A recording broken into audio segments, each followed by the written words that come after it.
શહેરની નરસિંહજીની પોળમાં બિરાજમાન અને વડોદરાની ધરોહર સમાન સેંકડો વર્ષ જૂની પરંપરાનો વારસો જાળવી રાખતો ભગવાન નરસિંહજીનો વરઘોડો વાજતે ગાજતે શહેરમાં નીકળ્યો હતો।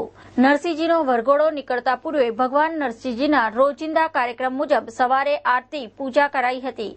બાદ ચાંદલા વિધિ તથા બપોરે રાજભોગ આરતી કરાઈ હતી। ત્યારબાદ ભગવાન નરસિંહજીનો વરઘોડો પોલીસના ચુસ્ત બંદોબસ્ત વચ્ચે નીકળ્યો હતો। ભગવાન નરસિંહજીના વરઘોડાનું સ્વાગત કરવા માટે વરઘોડાના રૂટ પર ઠેર ઠેર સ્ટેજ ઉભા કરવામાં આવ્યા હતા।